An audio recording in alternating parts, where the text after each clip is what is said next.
Andre Agassi, 8 Grand Slam titles, more than 2 decades at the peak of competition, and a fighting spirit that made the whole world bow in respect. A living legend who changed the way people view modern tennis. From those ferocious baseline shots that shook the center court at Wimbledon to the cold stare in those brutal battles at the US Open, he conquered the most glorious courts on the planet with discipline, endurance, and an iron will that never surrendered. Millions of Americans admired him as a symbol of resilience, of a spirit that never gives in to pressure. But behind that glory was a completely different story. Not the glamorous tale of fame, but a brutal one. A childhood forced by his father's ambition. A boy thrown onto the tennis court before he even understood what freedom was.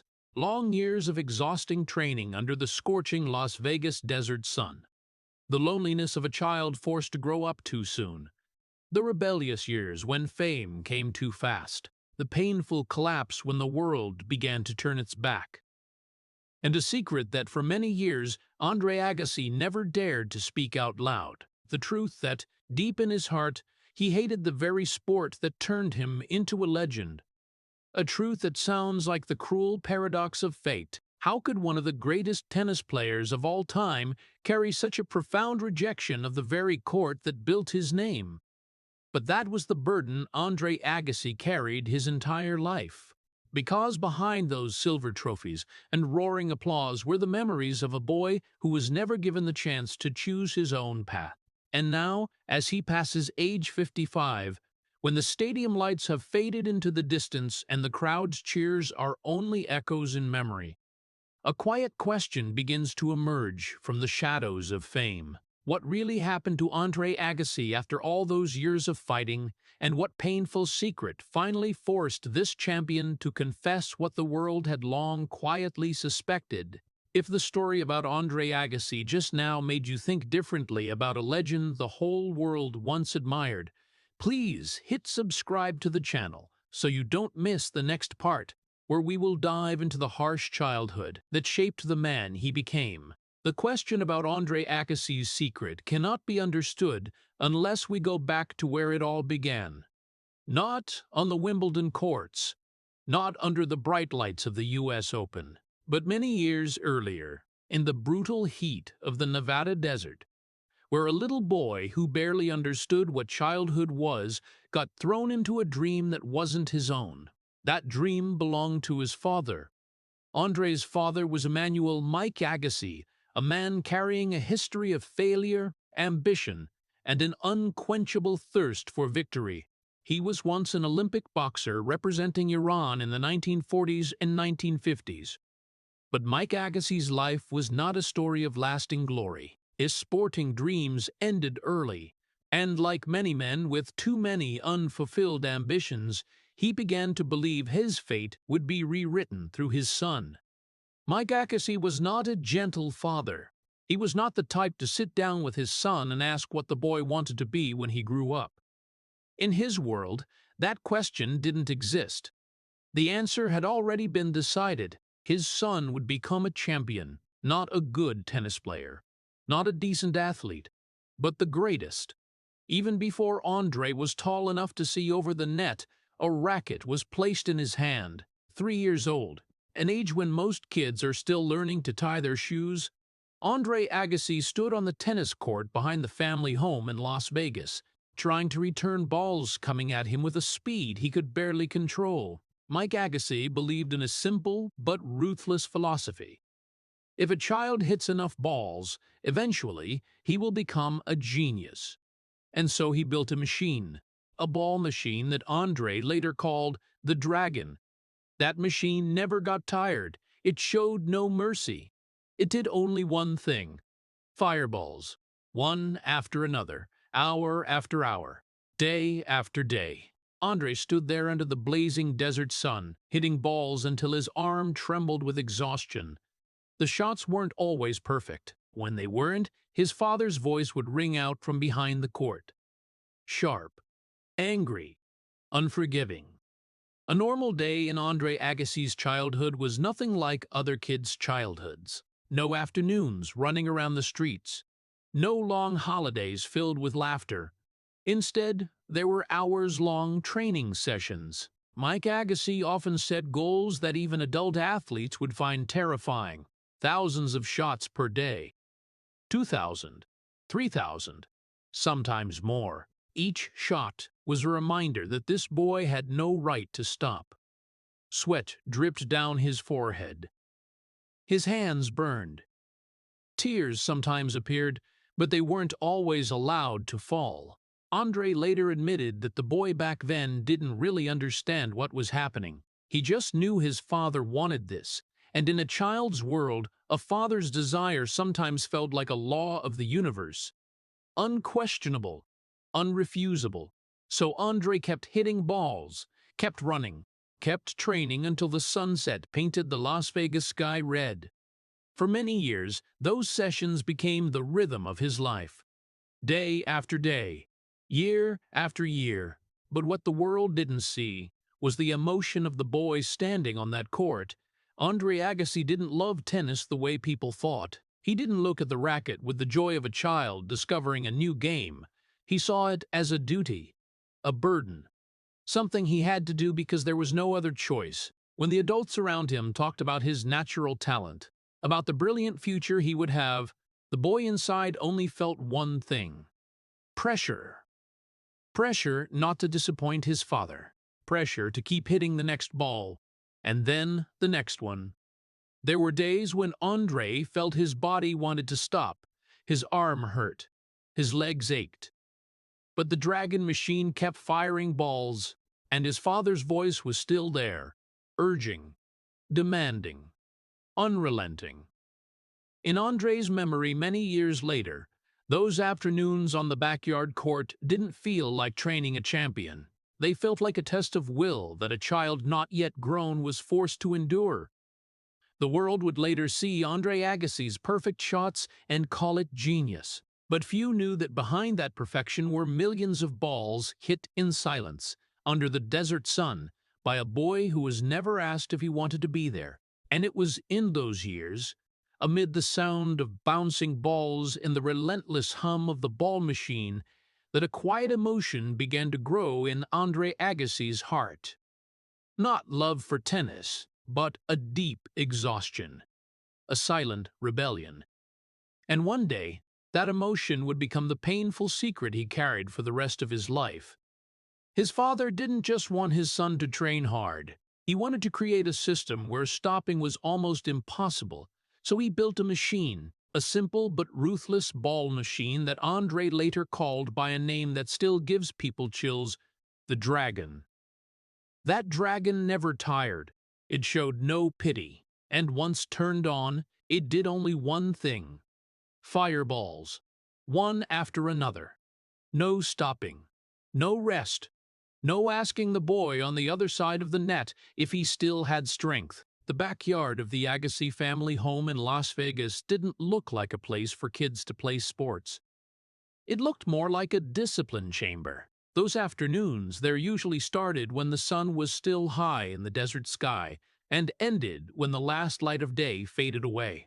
Andre stood at the far end of the court with a racket almost bigger than his arm. His father stood behind the machine. When the machine started, yellow balls shot out at a steady pace. Thump, thump, thump. Each bounce was a command: return it, run, hit again, no mistakes, no slowing down.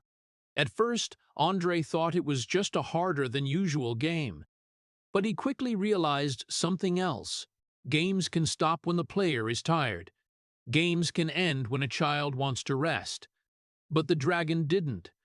The dragon kept firing balls even when his hands started to hurt, when his legs felt like lead, when sweat ran into his eyes and blurred the ball's path. The balls kept coming over the net, and his father was still there, watching every shot, not allowing him to slow down. There were days Andre hit thousands of balls, 2,000, 3,000. Some afternoons the number was even higher. When his arm went numb and he could barely feel the racket, he still had to keep going, because the dragon was still firing balls, and his father's voice was still behind him. In Andre's memory, many years later, the sound of the ball machine was almost like the heartbeat of his childhood, a sound that never went away, a sound reminding him he could never escape that tennis court. To the outside world, those practice sessions were a symbol of discipline. People would say it was those grueling hours that created the genius Andre Agassi. But to the boy standing on that court in those years, the feeling was completely different. He didn't feel like he was getting closer to glory. He just felt tired, and sometimes afraid. Afraid that if he missed a shot, his father would get angry. Afraid that if he stopped, he would let his father down. There were moments when Andre looked over at the other houses in the neighborhood. There, kids were running around the street, laughing loudly, chasing plastic balls or little bikes. To Andre, those scenes felt like another world, a world he didn't belong to. His world was the backyard tennis court, the dragon, the sessions that stretched until the sky turned orange at sunset. Over time, he began to understand something a child shouldn't understand too soon. Tennis wasn't a game in his life. It wasn't something he chose himself. It was an obligation, a path decided before he was old enough to object. And gradually, his feelings toward the tennis court began to change. At first, it was just tiredness, then irritation, and finally something much deeper, a feeling of being trapped. Many years later, Andre Agassi would say something that stunned the whole world. He said he hated tennis.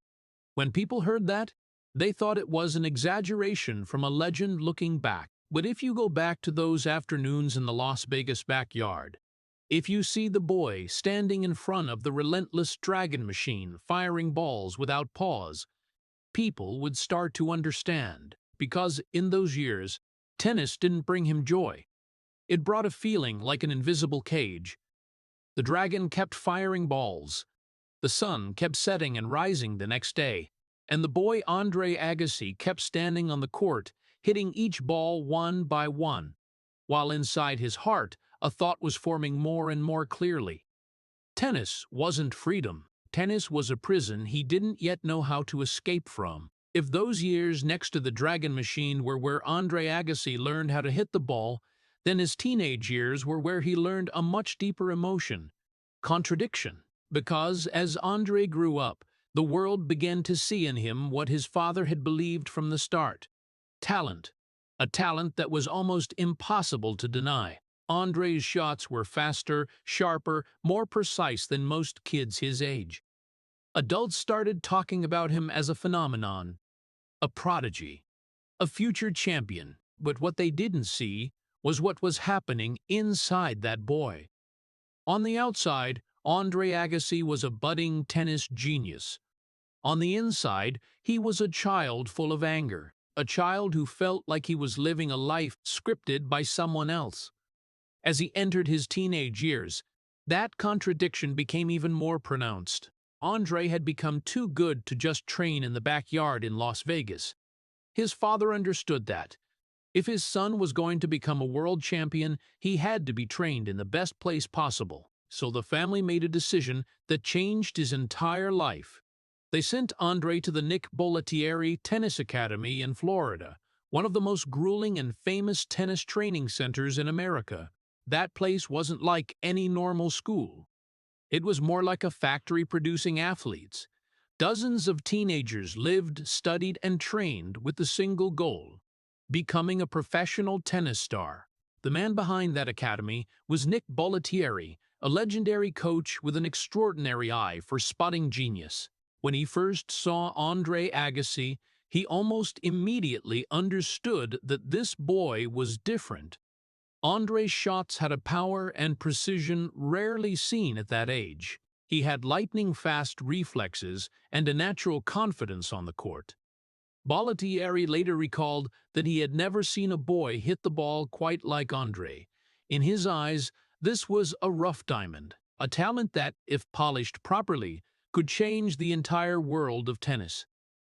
But what Bollettieri saw on the court wasn't the whole story. For Andre, leaving Las Vegas to go to the academy didn't feel like stepping into a dream. It felt like exile. For the first time in his life, he had to live away from his family, away from his mother, away from the familiar streets of the city where he grew up. The tennis academy was a place full of bouncing balls and shoes sliding on the court surface. But it was also a cold place. The days there were divided into precise schedules: morning training, physical conditioning, technique drills, then more training. Day after day, the coaches saw Andre's potential and they wanted to exploit it to the maximum. But for the boy growing up among dozens of other young athletes, the feeling wasn't glory. It was loneliness. At night, when the training sessions ended and the tennis court lights gradually went out, Andre would often lie in his dorm bed, staring at the ceiling and thinking about the life he had never been allowed to live. He thought about other kids his age, kids who could go to school, make friends, explore the world on their own terms. And here he was, trapped on a path he had never truly chosen. The anger began to build up inside Andre. It didn't always explode into obvious rebellions. Sometimes it was just a heavy feeling in his chest, a silent resistance, a question he didn't know who to ask. Why did his life have to be like this? On the court, Andre still hit the ball with astonishing power. His returns left the coaches amazed. The other young players started looking at him with a mix of admiration and envy. But inside, every time he stepped onto the court, Andre felt like he was stepping into a place he didn't want to belong to. Over time, that contradiction became part of who he was. The better he played tennis, the more distant he felt from it. The more praise he received, the more misunderstood he felt. The world began to build an image of Andre Agassi as a rising tennis genius. But in his heart, the tennis court wasn't a place of joy. It was a reminder that his childhood had been shaped by someone else's ambition. Those years at the Bollettieri Academy did one thing that few people realized at the time. They turned Andre Agassi into a stronger, more disciplined, and more dangerous player on the court. But they also nurtured an emotion that the boy had carried with him from the backyard in Las Vegas. An emotion he had never spoken out loud. An emotion that later, when the whole world called him a legend, Andre Agassi finally dared to admit that even as he was becoming one of the greatest players of his generation, deep down he still felt like a lost child, standing on a tennis court he had never truly loved. Those years at the tennis academy forged Andre Agassi into a stronger, faster, more dangerous player on the court, but they also left something else inside him, a silent rebellion, a flame of defiance that no one really noticed until he stepped into the spotlight of professional tennis. When Andre Agassi left the academy and began stepping into the world of professional tennis in the 1980s, America quickly realized they had never seen a tennis player quite like him, not just because of the way he hit the ball, but because of who he was. The tennis world at that time still carried an air of formality and conservatism. Top players usually appeared in neat white outfits, short hair, polite attitudes, and an almost aristocratic image.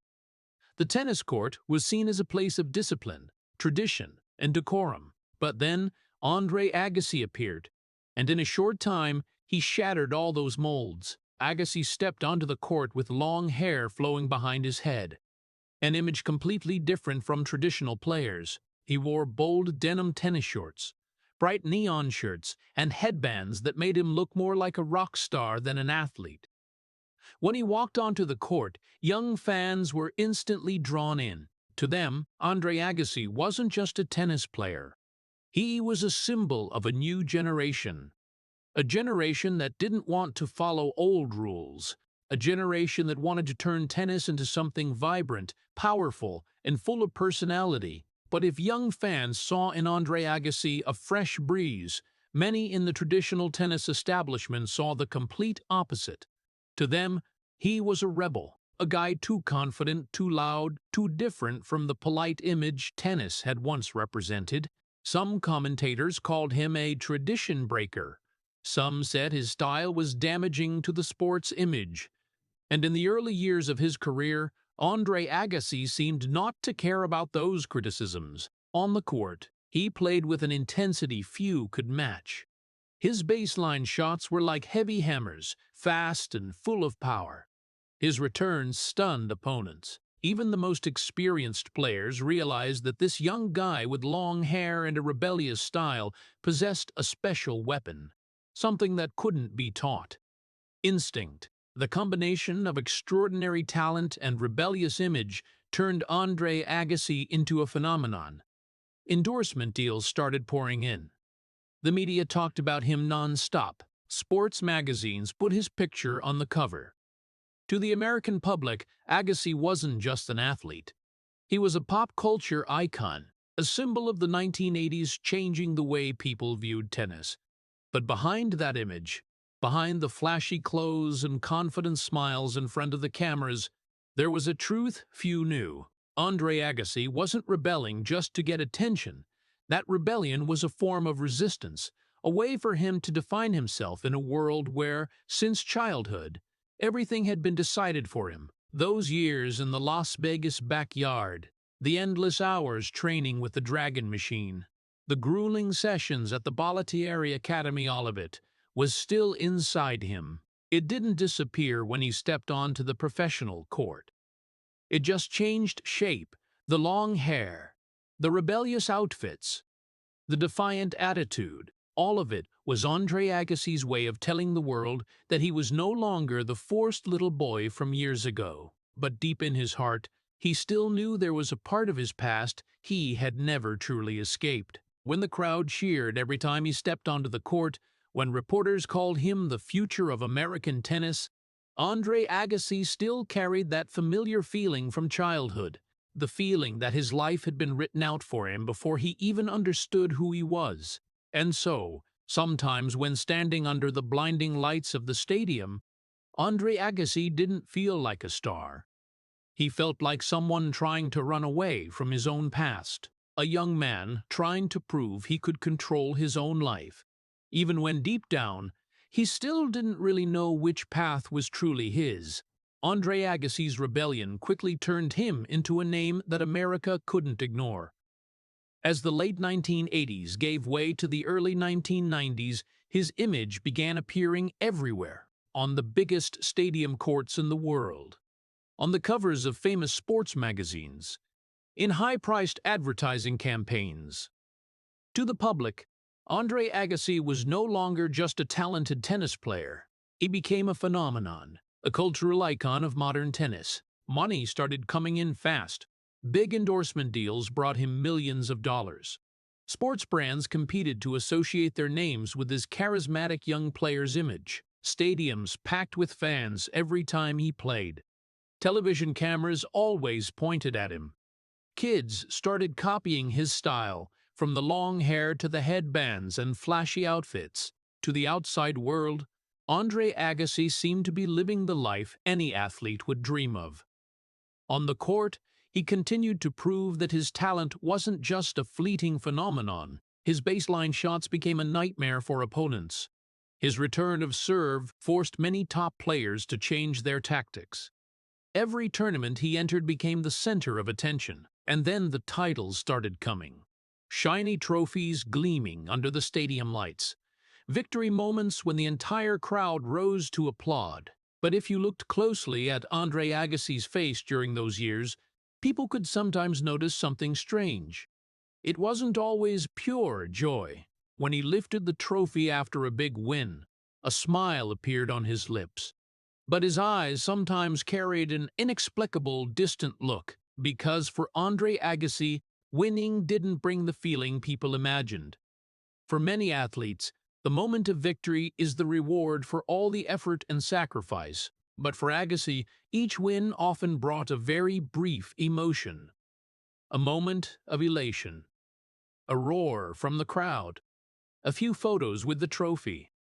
And then, everything quieted down quickly. When the applause faded, when the stadium emptied, he would feel a familiar emptiness appear inside him.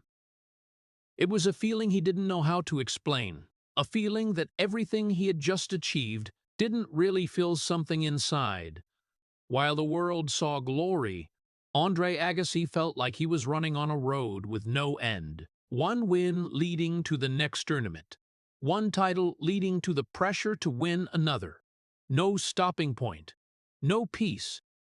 The people around him often said he was living the dream of millions. But Andre Agassi knew that dream didn't fully belong to him.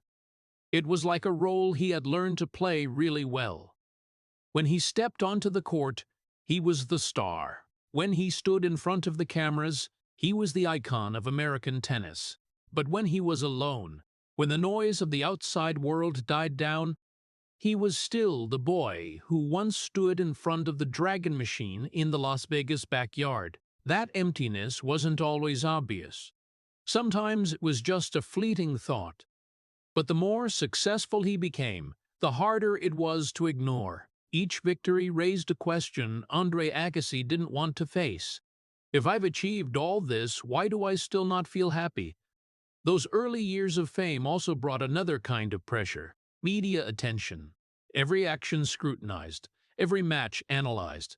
For someone who had spent most of his childhood under the pressure of expectations, it felt like a familiar loop. The only difference was that this time, it wasn't just his father watching. The whole world was watching. So Andre Agassi kept doing the only thing he knew how to do. He kept competing, kept winning, kept playing the role of the star that America expected. But deep inside, a quiet truth began to take clearer shape. The truth that fame wasn't the answer to the questions he had carried since childhood. And when the stadium lights went out, when the crowd left the stands, when the noise of the outside world quieted, Andre Agassi sometimes realized something that made him uneasy, that even though he had become one of the most famous tennis players on the planet, he still hadn't truly found what he was searching for. Not more money, not more titles, but something much simpler, a sense of peace that, throughout his life, he seemed never to have truly touched. The emptiness Andre Agassi felt after each victory didn't disappear over time. On the contrary, it began to grow. The early years of fame had covered it, with lights, with applause, with the excitement of winning. But as the novelty of glory gradually faded, the emptiness returned, deeper and heavier. And then, in the mid-1990s, Andre Agassi's life began sliding into a period that he later called his darkest years. On the surface, the world still saw a tennis superstar, but inside, Andre Agassi began to lose his way. The motivation that once drove him on the court gradually vanished. Training sessions became burdensome. Matches no longer brought excitement. Sometimes he stepped onto the court feeling like he was fulfilling an obligation rather than pursuing a passion. The emotions he had tried to bury for years, the resistance, the exhaustion, the doubt began to rise more powerfully than ever. At the same time, his personal life became complicated. Media attention, the pressure of fame, and unstable relationships made everything around him chaotic. Late nights dragged on. Impulsive decisions, choices that he would later look back on with deep regret. To the public, Andre Agassi was still a big star. But to himself, life began to feel like a road slowly slipping out of control. He still competed, still appeared on stadium courts, but his spirit was no longer there. There were matches he lost in ways that surprised the whole world. There were tournaments he exited earlier than anyone imagined. Commentators began wondering what was happening to the player once seen as one of American tennis's greatest talents. By 1997, everything hit rock bottom. In a moment of weakness and despair, Andre Agassi made a decision he would later call the biggest mistake of his life. He used methamphetamine. It wasn't just a simple impulsive act. It was a sign of a man who was lost, a man trying to escape from himself. Later, looking back, Andre Agassi admitted that at that point, he barely recognized who he had become. The man once seen as the great hope of American tennis was now fighting his own inner darkness. Losses piled up. His world ranking began to plummet. From one of the planet's top players, he fell to positions no one could have imagined before. For the fans, it was a shock. Andre Agassi had once been the symbol of strength and confidence. But now it seemed he was crumbling before the world's eyes. Newspapers began asking, had Agassi's era ended? Was the rebellious kid who once shook up American tennis just a flash in the pan? But the criticism from the outside wasn't what hurt Andre Agassi the most. What hurt the most was the disappointment he felt when looking at himself. He knew he had lost something important. Not just form, but belief in himself. The belief that all those grueling training years from childhood, all the sacrifices, all the victories, meant something. In those days, Andre Agassi sometimes felt like he was living in a fog, waking up in the mornings not knowing where he was headed, stepping onto the court for matches only because it was what people expected. That lost feeling made him drift even further from the person he once was. From the outside, it looked like the fall of a star, but from the inside, it was the crisis of a man who had carried too much pressure his entire life. From the boy standing in front of the Dragon machine in Las Vegas to the rebel shaking up American tennis, Andre Agassi had always been fighting one thing, the feeling that his life had never truly belonged to him. And now, in 1997, that battle seemed to have reached its darkest point. He was no longer the invincible icon the world once knew. He was a man standing amid the ruins of himself, a champion once celebrated everywhere, now facing the hardest question of his life. Could he rise again or not? After 1997, the darkness in Andre Agassi's life no longer existed only inside him. For the first time, the whole world began to see that collapse. What had previously been just a feeling of emptiness, personal mistakes, inexplicable losses, now became a big story that the media followed every day. On the court, everything seemed to slip from his grasp. The shots that once made opponents tremble no longer carried the same power. Matches he used to control easily now turned into battles full of errors. There were days when Andre stepped onto the court with tired eyes, like a man who had fought too long and no longer knew what he was fighting for. The world rankings reflected that cruel truth. Once one of the planet's top players, Andre Agassi began dropping to lower and lower positions. Finally, in 1997, he fell to 141st in the world. For an ordinary athlete, that would still be a proud achievement. But for Andre Agassi, the man once seen as the future of American tennis, that number felt like a sentence.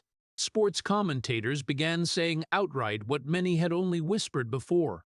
They said Andre Agassi was finished, that the guy who once shook up tennis was just a phenomenon of the past, that his rebellious and flashy style couldn't hide the fact that his career was fading. Newspaper headlines grew colder. Some wrote that Agassi was a wasted genius. Others said he had lost the discipline needed to sustain a top-level career. And every time Andre Agassi opened a newspaper or turned on the TV, he saw images of himself, no longer the champion, but an example of collapse. But his struggles weren't just on the tennis court. His personal life also began to crack. In the early 1990s, Andre Agassi had entered a relationship that caught the world's attention, his marriage to the famous Hollywood actress Brooke Shields. To the media, they were a perfect couple, a famous tennis star and a Hollywood beauty icon. Photos of them appeared in magazines, at big events, under the flash of photographers. But behind those photos, that marriage was far from easy. Andre Agassi later admitted that he entered that relationship while still lost himself. He hadn't figured out who he was, hadn't found peace in his own life. And when two people carrying the pressures and expectations of the world stepped into marriage, cracks began to appear. The disagreements grew bigger. The distances became clearer. And finally, the marriage the whole world had admired couldn't survive. When Andre Agassi and Brooke Shields divorced, it wasn't just the end of a relationship. For Agassi, it felt like one more piece shattering in a life already full of cracks. At that point, from the outside, it looked like Andre Agassi was losing everything. Career collapsing, ranking plummeting, public image damaged, marriage broken. People who once praised him now began to turn away. There were evenings when Andre Agassi sat alone, looking back at the path that had led him here. From the boy standing in front of the Dragon machine in the Las Vegas backyard, to the rebellious star of American tennis, to the man now watching the whole world say he was done. That was a moment many athletes never get past. When the stadium lights gradually fade, when the crowd looks for a new star, when your name starts being spoken in the past tense. And in those months, Andre Agassi had to face a painful truth. He wasn't just losing his career. He was losing the very person he once believed he would become. But sometimes, the darkest moments are exactly where a new story begins. And for Andre Agassi, even though he didn't realize it at the time, the collapse the whole world was witnessing wasn't the final chapter of his life. After everything that had happened, there was a moment in Andre Agassi's life when everything seemed to stand still. No more crowd cheers. No more big endorsement deals. No more titles that made the whole world admire him. Just one man standing in front of a mirror, forced to face the question he had avoided for so many years. What do I do next? At that point, a lot of people believed the answer was obvious. Andre Agassi's career was over. A great talent that once lit up American tennis was now just a memory of a bygone era. Many players who fell to 141st in the world would choose to leave the court. They would say they had given it their all, that it was time to move to another chapter of life. And if Andre Agassi had done that then, probably no one would have blamed him. But there was one thing few people understood about Andre Agassi. Throughout his life, he had fought against more than just opponents on the other side of the net.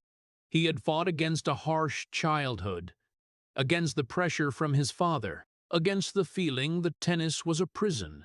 And now, standing amid the ruins of his career, he realized something unexpected. If he walked away this time, he wouldn't just be leaving tennis. He would be leaving himself. So Andre Agassi made a decision that very few knew about at the time. He decided to start over. Not for fame, not for money, not for the trophies he had once lifted in front of tens of thousands of spectators. For the first time in his life, he decided to play for a different reason. To save himself. His comeback didn't start on the big stadium courts. It started in places Andre Agassi never thought he would return to. Small tournaments, modest courts, places where the stands held only a few hundred people instead of tens of thousands. No big television lights, no roaring crowds, just quiet matches under the sun and the sound of the ball hitting the racket strings. To many people, that was a step backward. But for Andre Agassi, it was the only way forward. He had to rebuild everything from scratch. Fitness, discipline, belief in himself. Training sessions became longer, more grueling, but this time the feeling was different. This time he wasn't training because he was forced. He was training because he wanted to stand up. The matches in the small tournaments weren't easy at all. Many young opponents saw Agassi as a big target. Beating a former worldwide star was a chance for them to prove themselves. So every match became a real battle. Not a battle for fame, but a battle for self-respect. There were days Andre Agassi left the court with a win, sweat soaking his shirt, but his eyes shining as if he had just found something he had lost. There were days he lost, sitting quietly in the locker room, wondering if he had the strength to keep going. But this time, he didn't give up, unlike the years before, when failure left him feeling empty. Now, every match win or lose had meaning. Because on this road back, Andre Agassi was no longer trying to prove anything to the world. He was only trying to prove to himself that he could still stand up, that the boy once forced to hit thousands of balls a day, the rebel who once shook up American tennis, the man who once fell to the bottom of his career, wasn't finished yet. Gradually, small changes began to appear. His body grew stronger. His shots started regaining their sharpness. His world ranking slowly climbed. Not fast, not loud, but steady. And in those quiet afternoons, after matches on small courts, Andre Agassi sometimes realized something he had never felt before. For the first time in his life, tennis was no longer a prison. It became the path he chose to walk. That road back was still very long, and the world still didn't believe Andre Agassi could return to the top. But deep inside, he had begun to feel something he hadn't had in many years, a small spark of hope, that his story wasn't over yet. Andre Agassi's road back began in silence. No big lights, no praise from the media. Just small matches, long training sessions, and one man trying to piece together the fragments of his life. But then, just a few years after falling to 141st in the world, something almost no one dared imagine started to happen. It was 1999, a year the tennis world wasn't prepared for what was coming. And maybe Andre Agassi himself didn't fully believe it when everything began to move. Throughout that season, he played with a completely different spirit. No longer the rebellious kid trying to prove himself to the world. No longer the lost star searching for meaning and fame. For the first time in his career, Andre Agassi stepped onto the court with a strange calm, as if he had accepted everything he had gone through: the harsh childhood, the rebellious years, the painful collapse. And now he just wanted to play tennis in the most honest way possible with himself. That summer, he entered a tournament he had never conquered before. A tournament famous for its heavy clay courts, where matches stretched for hours under the blazing sun. It was the French Open in Paris.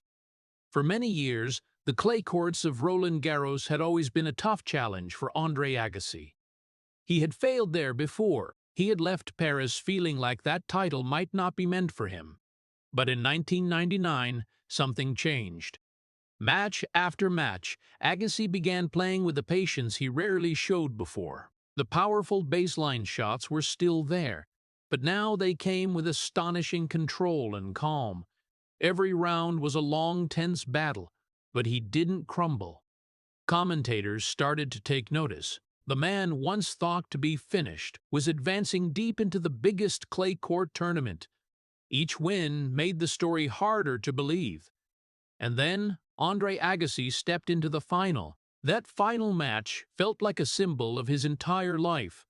A grueling battle, moments where everything seemed to collapse, and then a powerful comeback. When the match ended and the last ball hit the court, Andre Agassi stood still for a few seconds, not because he couldn't believe the win, but because he understood what had just happened. Andre Agassi had won the French Open in 1999. With that victory, he didn't just claim another Grand Slam title. He completed something very few tennis players in history have achieved: the career Grand Slam, winning all 4 major Grand Slams in a career. What made that moment so special wasn't just the title, it was the path that led to it.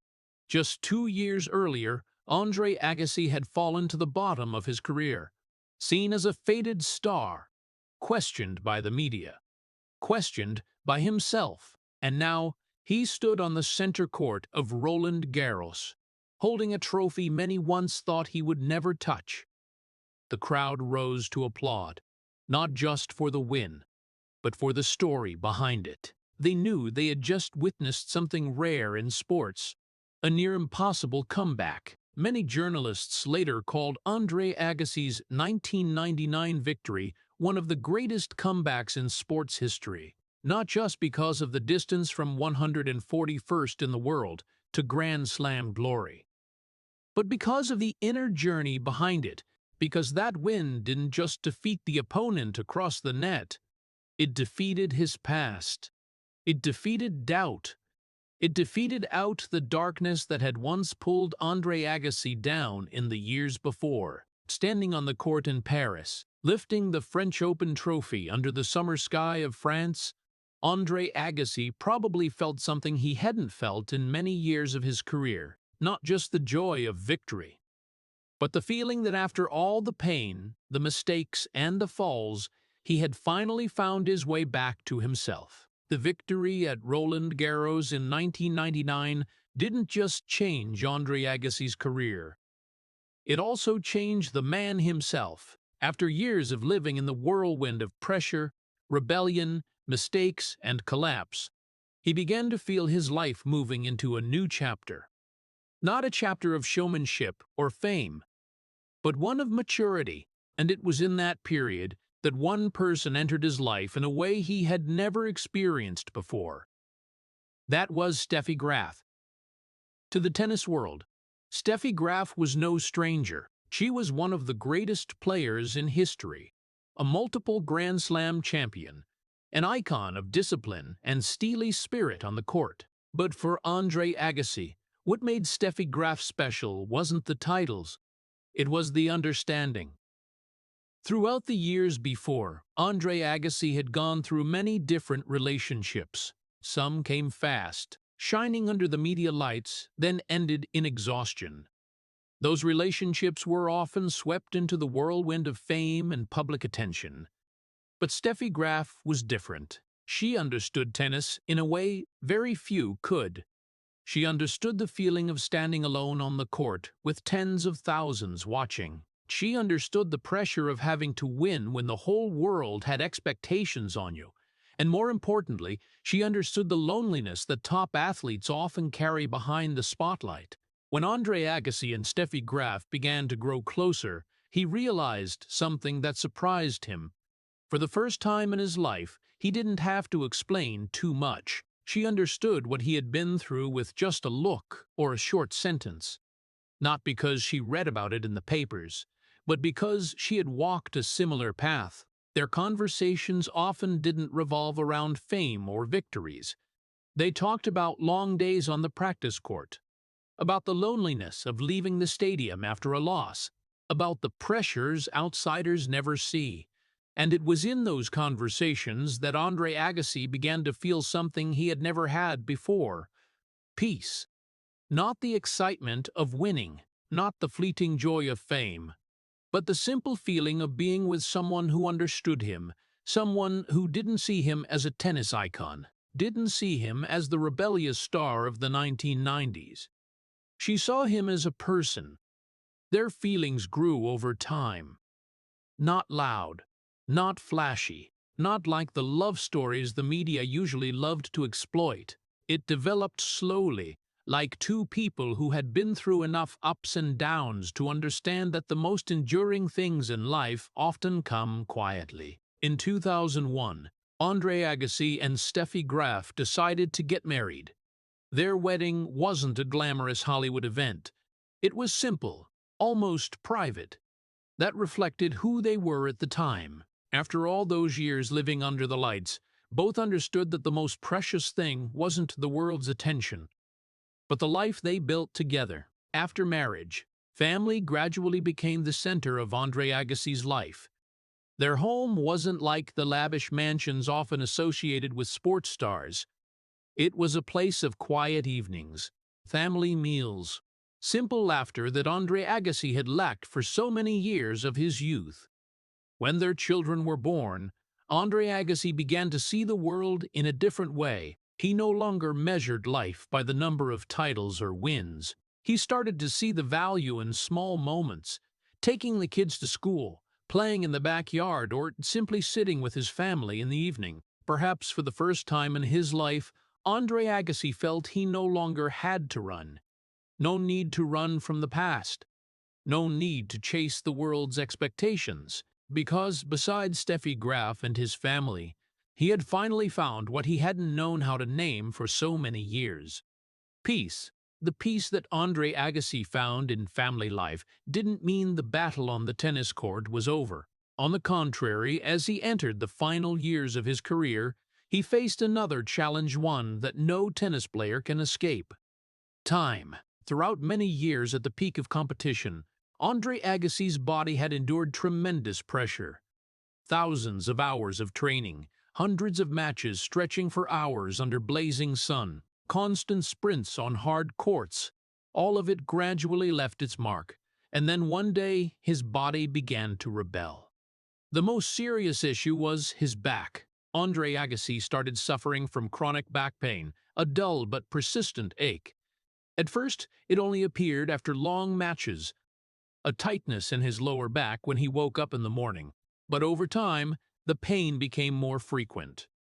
Every training session came with a sharp twinge in his spine. For a tennis player, the back is the center of every movement. Every twist to hit the ball, every powerful serve, every slide on the court. All of it depends on the stability of the spine. So when the back began to weaken, everything became exponentially harder. There were mornings when Andre Agassi woke up, and it took several minutes just to stand upright. His back muscles locked up as if seized. Doctors advised more rest. Many around him started asking if it was time to stop. After everything he had achieved, the Grand Slam titles, the miraculous comeback, the respect of the entire world, maybe he didn't need to keep enduring more. But Andre Agassi was not someone who easily walked away from the court.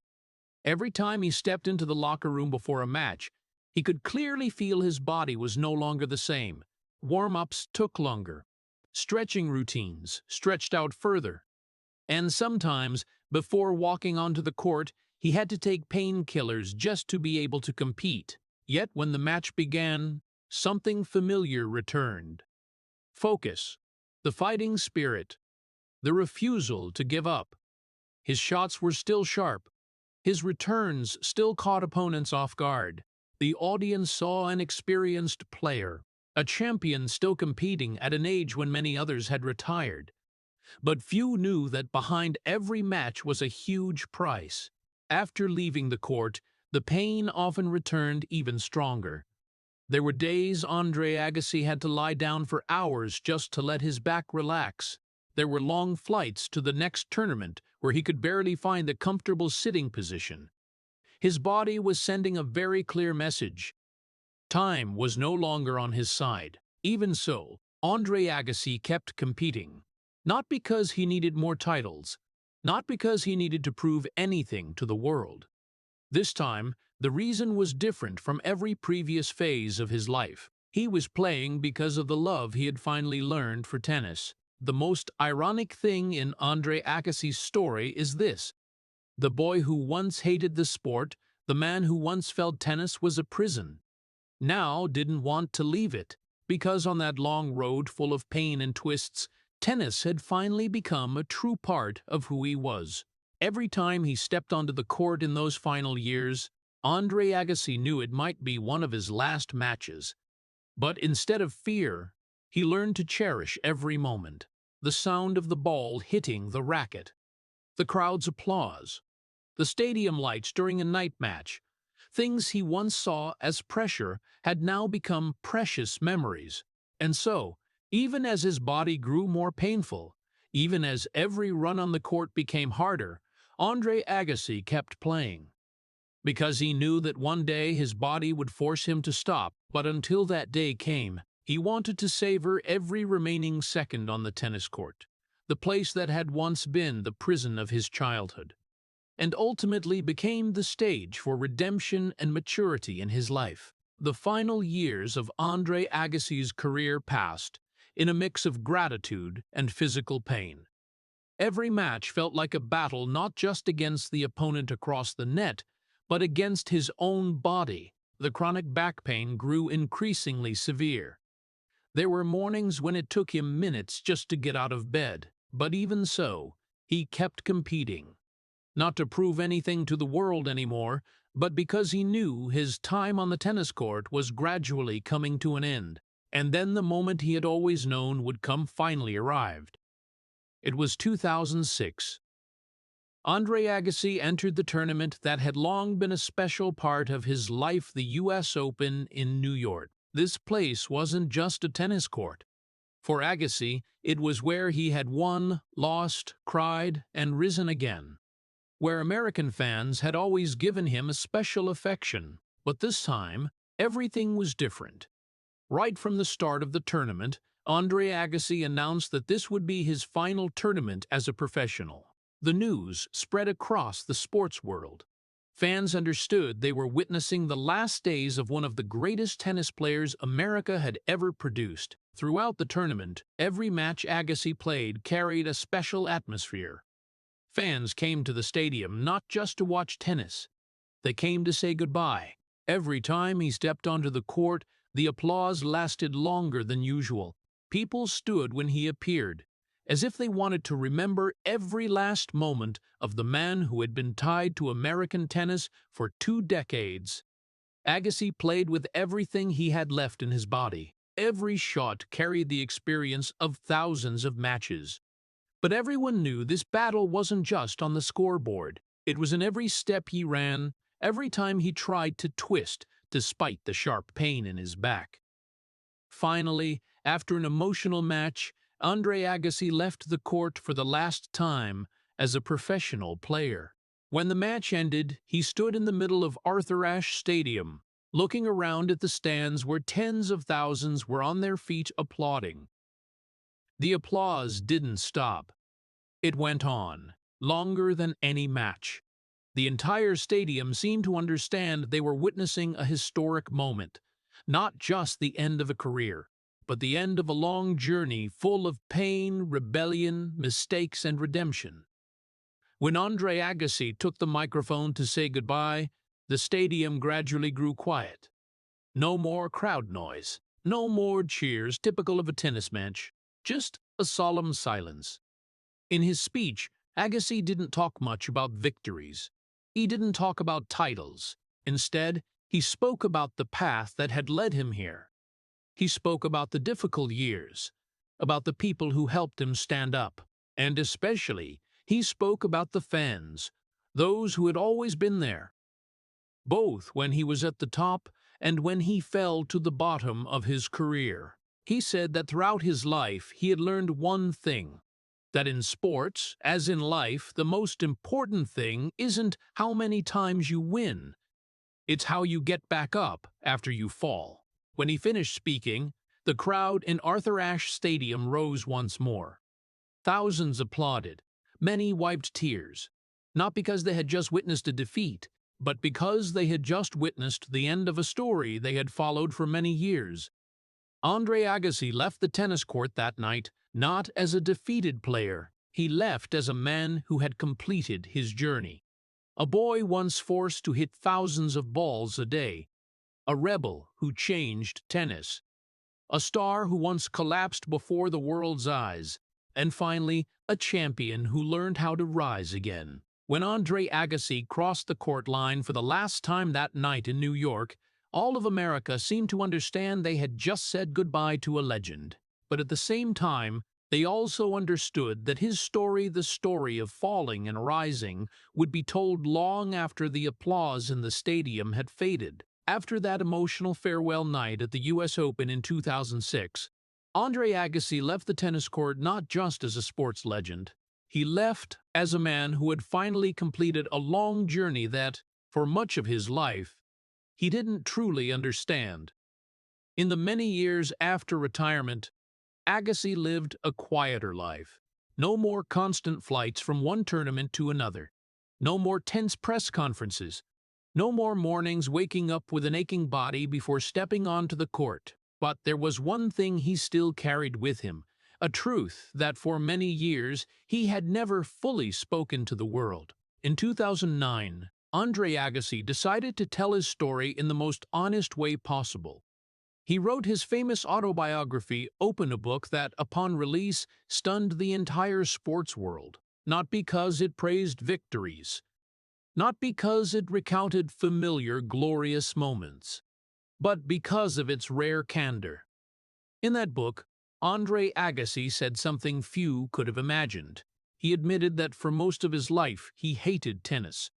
To many fans, that confession felt like a shock. How could someone who won 8 Grand Slam titles, an icon of American tennis, say he hated the very sport that made his name?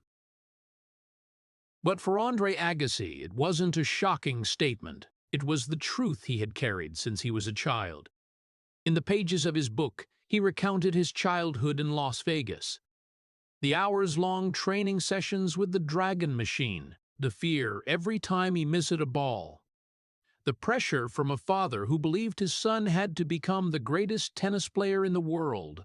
All of it made tennis never feel like a game to him. It felt like an obligation, a path he was forced to walk.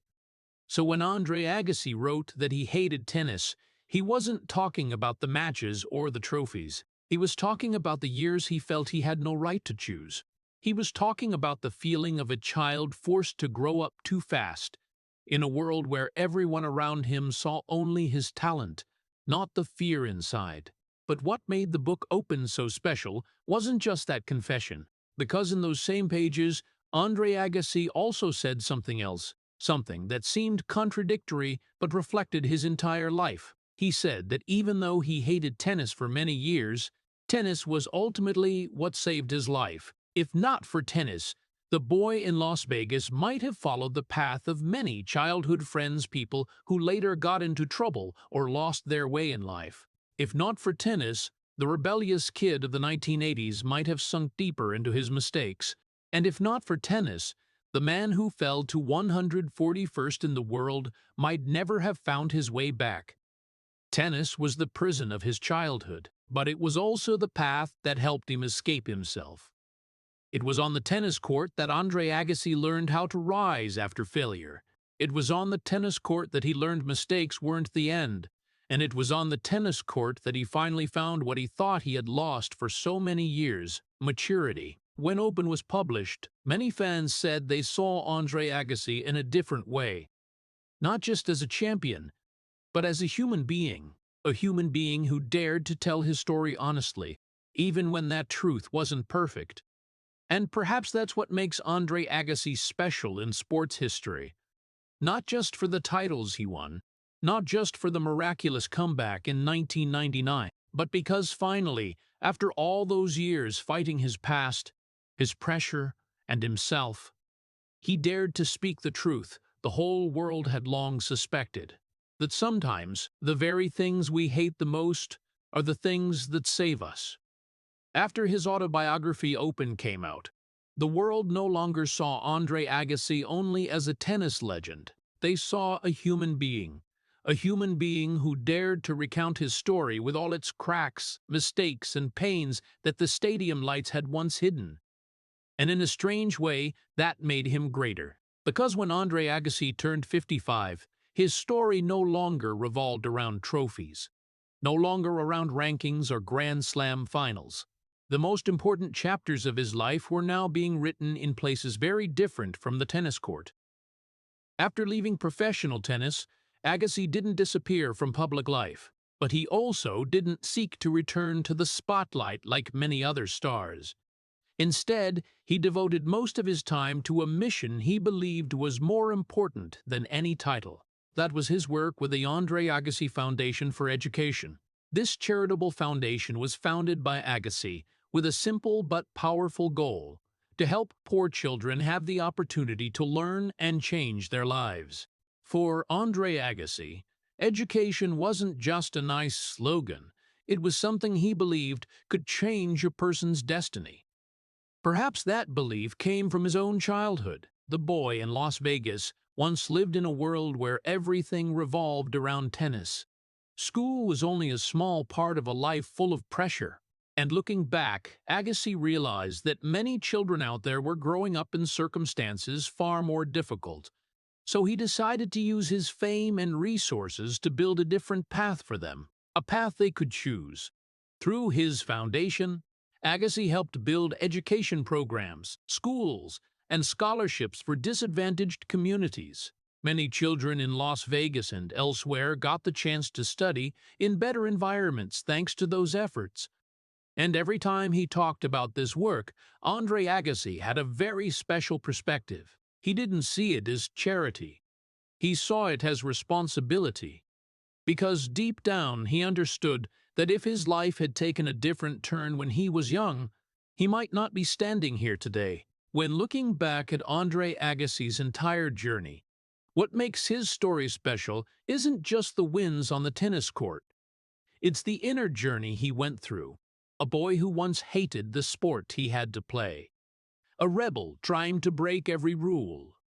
a star who once fell to the bottom of his career, a man who rose from his own mistakes. Andre Agassi isn't a perfect legend, and perhaps that's exactly why his story touches so many hearts.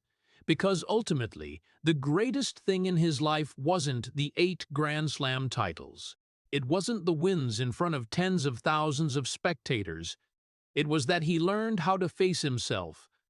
At age 55, Andre Agassi isn't just an icon of American tennis. He is a survivor, a man who overcame his past, his mistakes, the darkness he once tried to escape for so many years. And when looking at his life today, people begin to understand that Andre Agassi's story was never just about tennis. It is the story of a man who fought himself and finally won. Because in sports, many champions are remembered for the trophies they won. But Andre Agassi will be remembered for the battles he fought inside himself. The story of Andre Agassi isn't just the journey of a sports champion, it's also a painful portrait of a man who had to learn how to survive his own past. When looking back at that entire journey, it's impossible not to feel compassion for the boy who once stood for hours in front of the Dragon Ball machine in the Las Vegas backyard, hitting thousands of balls every day just because of his father's dream. That wasn't the childhood of a child with choices. It was the childhood of a child shaped by pressure. And it's from that harsh starting point that we understand why, many years later, in his autobiography Open, Agassi bravely admitted that he had hated tennis for most of his life.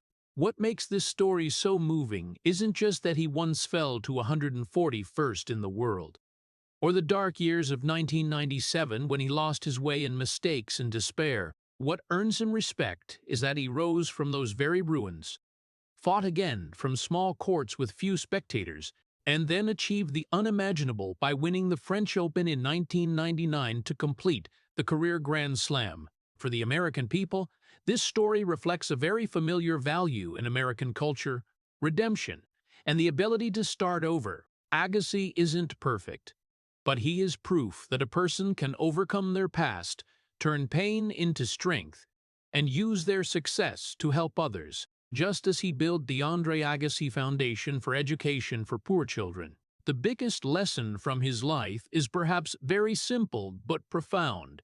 In life, the greatest victory isn't defeating opponents, but learning how to defeat yourself. If the story of Andre Agassi, the man who fought not just on the tennis court, but in his very soul, makes you think, please subscribe to the channel so we can continue exploring the inspiring journeys of American sports legends together.